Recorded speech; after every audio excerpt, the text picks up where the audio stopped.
Hello viewers, ಇವತ್ತಿನ recipe garlic rice. ಬೆಳ್ಳುಳ್ಳಿಯನ್ನು ಉಪಯೋಗಿಸಿಕೊಂಡು ಮಾಡಿರುವಂತಹ ಒಂದು ಅನ್ನದ ಅಡುಗೆ.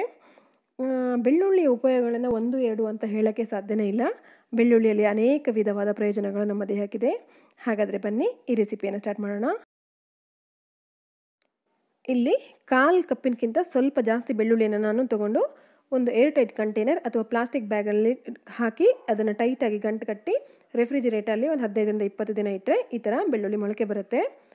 ಇವಾಗೆಲ್ಲ ಮೊಳಕೆ ಬಂದಿರುವಂತಹ ಬೆಳ್ಳುಳ್ಳಿಯನ್ನು ನಾನು ಅದರ ಮೊಳಕೆಯನ್ನು ಸಪ್ರೇಟ್ ಮಾಡಿ ಮತ್ತು ಬೆಳ್ಳುಳ್ಳಿಯನ್ನು ಸಪ್ರೇಟ್ ಮಾಡಿ ಇಟ್ಕೊಂಡಿದ್ದೀನಿ. ಇವೆರಡನ್ನು ಅಂದರೆ ಬೆಳ್ಳುಳ್ಳಿಯನ್ನು ಮತ್ತು ಅದರ ಮೊಳಕೆಯನ್ನು ಫೈನಾಗಿ ಚಾಪ್ ಮಾಡಿ ಸೈಡ್ಗೆ ಇಡ್ತಾ ಇದ್ದೀನಿ. ಇಲ್ಲಿ ಬೆಳ್ಳುಳ್ಳಿಯನ್ನು ಇಡಿಯಾಗಿ ಕೂಡ ಇಡಬಹುದು, ಇಲ್ಲ ಅದರ ಎಸಳುಗಳನ್ನಾಗಿ ಮಾಡಿ ಕೂಡ ಇಡಬಹುದು.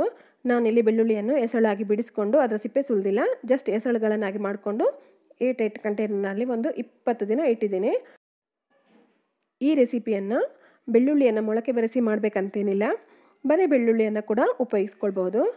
ಇವಾಗ ನೋಡ್ಬೋದು, ನಾನಿಲ್ಲಿ ಎಲ್ಲ ಬೆಳ್ಳುಳ್ಳಿಯನ್ನು ಫೈನಾಗಿ ಚಾಪ್ ಮಾಡ್ಕೊಂಡಿದ್ದೀನಿ. ಇದನ್ನೊಂದು ಬೌಲಿಗೆ ಟ್ರಾನ್ಸ್ಫರ್ ಮಾಡಿ ಪಕ್ಕಕ್ಕೆ ಇಟ್ಕೊಳ್ತಾ ಇದ್ದೀನಿ.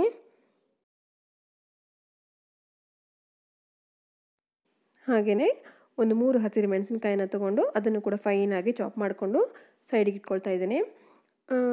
ಇಲ್ಲಿ ಖಾರವನ್ನು ನಿಮ್ಮ ಖಾರಕ್ಕೆ ಅನುಗುಣವಾಗಿ ಹೆಚ್ಚು ಕಡಿಮೆ ಮಾಡ್ಕೊಳ್ಬಹುದು. ಹಾಗೆಯೇ ನಾನಿಲ್ಲಿ ಒಂದು ಕೆಂಪು ಬ್ಯಾಡಗಿ ಮೆಣಸಿನಕಾಯಿನ ತೊಗೊಂಡಿದ್ದೀನಿ. ಇದನ್ನು ಕೂಡ ಫೈನಾಗಿ ಚಾಪ್ ಮಾಡಿಕೊಂಡು ಸೈಡ್ಗೆ ಇಟ್ಕೊಳ್ತಾ ಇದ್ದೀನಿ. ಒಂದು ವೇಳೆ ಇದರ ಬದಲಿಗೆ ಅರ್ಧ ಟೀ ಸ್ಪೂನ್ನಷ್ಟು ಚಿಲ್ಲಿ ಫ್ಲೇಕ್ಸ್ ಕೂಡ ಉಪಯೋಗಿಸ್ಕೊಳ್ಬಹುದು. ನಾನು ಈ ರೆಸಿಪಿಯನ್ನು ಇವತ್ತು ಬೆಣ್ಣೆಯಿಂದನೇ ಮಾಡ್ತಾಯಿದ್ದೀನಿ, ಯಾಕಂದರೆ ಬೆಳ್ಳುಳ್ಳಿ ಮತ್ತು ಬೆಣ್ಣೆ ಒಳ್ಳೆ ಕಾಂಬಿನೇಷನ್.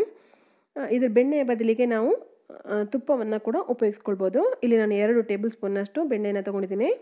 ಇದೊಂಚೂರು ಮೆಲ್ಟ್ ಆದ ನಂತರ ಇದಕ್ಕೆ ನಾವು ಫೈನಾಗಿ ಚಾಪ್ ಮಾಡ್ಕೊಂಡಿರುವಂಥ ಬೆಳ್ಳುಳ್ಳಿಯನ್ನು ಕೂಡ ಸೇರಿಸ್ಕೊಳ್ತಾ ಇದ್ದೀನಿ.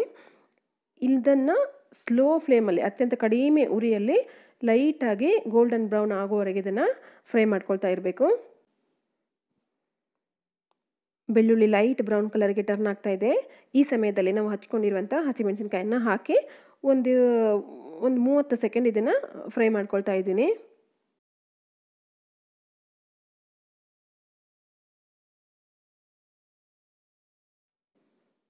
ಹಾಗೆಯೇ ಸ್ವಲ್ಪ ನಾವು ಹಚ್ಚಿಟ್ಕೊಂಡಿರುವಂತಹ ಕೆಂಪು ಮೆಣಸಿನಕಾಯಿ ಕೂಡ ಹಾಕ್ಕೊಳ್ತಾ ಇದ್ದೀನಿ. ಇದನ್ನು ಕೂಡ ಅಷ್ಟೇ ಒಂದು 30 ಸೆಕೆಂಡ್ಸ್ ಫ್ರೈ ಮಾಡ್ಕೊಳ್ತಾ ಇದ್ದೀನಿ. ಇದಾದ ನಂತರ ನಾವು ಬೆಳ್ಳುಳ್ಳಿಯ ಮೊಳಕೆಯನ್ನು ಕಟ್ ಮಾಡಿ ಇಟ್ಕೊಂಡಿದ್ವಲ್ಲ, ಫೈನಾಗಿ ಚಾಪ್ ಮಾಡಿಕೊಂಡು ಅದನ್ನು ಕೂಡ ಹಾಕ್ಕೊಂಡು ಇದನ್ನು ಕೂಡ ಒಂದು 30 ಸೆಕೆಂಡ್ ನಾನು ಫ್ರೈ ಮಾಡ್ಕೊಳ್ತಾ ಇದ್ದೀನಿ. ಇದೆಲ್ಲವೂ ಚೆನ್ನಾಗಿ ಫ್ರೈ ಆದ ನಂತರ ಇದಕ್ಕೆ ನಾನು 2.5 ಕಪ್ನಷ್ಟು ಬೇಯಿಸ್ಕೊಂಡಿರುವಂಥ ಅನ್ನವನ್ನು ಹಾಕ್ಕೊಳ್ತಾ ಇದ್ದೀನಿ. ಹಾಗೆಯೇ 1 ಟೀ ಸ್ಪೂನ್ನಷ್ಟು ಉಪ್ಪನ್ನು ಕೂಡ ಹಾಕ್ಕೊಂಡಿದ್ದೀನಿ. ಉಪ್ಪನ್ನು ನಿಮ್ಮ ಟೇಸ್ಟಿಗೆ ಅನುಸಾರವಾಗಿ ಅಡ್ಜಸ್ಟ್ ಮಾಡ್ಕೊಳ್ಳಿ. ಇಲ್ಲಿ ಕೂಡ ಅಷ್ಟೇ ಫ್ಲೇಮ್ ತುಂಬ ಸ್ಲೋ ಅಲ್ಲೇ ಇರಲಿ. ಇದನ್ನೆಲ್ಲವನ್ನು ಒಂದ್ಸಲ ಚೆನ್ನಾಗಿ ಮಿಕ್ಸ್ ಮಾಡ್ಕೊಳ್ಬೇಕು. ಇದು ಮಿಕ್ಸ್ ಮಾಡ್ಕೊಂಡಾದ ನಂತರ 2 ಟೇಬಲ್ ಸ್ಪೂನ್ನಷ್ಟು ನಾನು ಫೈನಾಗಿ ಹಚ್ಕೊಂಡಿರುವಂಥ ಕೊತ್ತಂಬರಿ ಸೊಪ್ಪನ್ನು ಕೂಡ ಹಾಕ್ಕೊಳ್ತಾ ಇದ್ದೀನಿ. ಇದನ್ನು ಕೂಡ ಒಂದ್ಸಲ ಮಿಕ್ಸ್ ಮಾಡ್ಕೊಳ್ತಾ ಇದ್ದೀನಿ. ಕೊನೆಯಲ್ಲಿ ಇದಕ್ಕೆ ನಾನು 1 ಟೀ ಸ್ಪೂನ್ನಷ್ಟು ವೈಟ್ ವಿನಿಗರನ್ನು ಸೇರಿಸ್ಕೊಳ್ತಾ ಇದ್ದೀನಿ.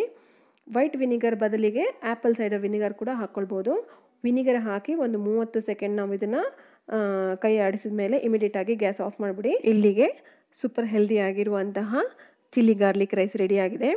ಇದನ್ನು ದಾಲ್ ಜೊತೆಗೆ ಸರ್ವ್ ಮಾಡ್ಬೋದು, ಇಲ್ಲದೇ ಇದ್ದರೆ ನಿಮಗೆ ಇಷ್ಟವಾಗಿರುವಂಥ ಯಾವುದಾದ್ರೂ ಕರಿ ಜೊತೆಗೆ ಕೂಡ ಇದನ್ನು ಸರ್ವ್ ಮಾಡ್ಬೋದು. ಇವತ್ತಿನ ಈ ವಿಡಿಯೋ ನಿಮಗೆ ಇಷ್ಟ ಆಗಿದ್ದಲ್ಲಿ ಒಂದು ಲೈಕ್ ಮಾಡಿ, ಹಾಗೆ ಸಬ್ಸ್ಕ್ರೈಬ್ ಕೂಡ ಮಾಡ್ಕೊಳ್ಳಿ. ನನ್ನ ಹೊಸ ವಿಡಿಯೋದ ನೋಟಿಫಿಕೇಷನ್ ನಿಮಗೆ ಬರುತ್ತೆ. ಮತ್ತೆ ಮುಂದೆ ಇನ್ನಷ್ಟು ಇಂಟ್ರೆಸ್ಟಿಂಗ್ ವಿಡಿಯೋಗಳ ಜೊತೆಗೆ ಬರ್ತೀನಿ ಅಂತ ಹೇಳ್ತಾ, ನಾನು ಪೂರ್ಣಿಮಾ ಶೆಟ್ಟಿ, ಗುಡ್ ಫುಡ್. ಧನ್ಯವಾದಗಳು.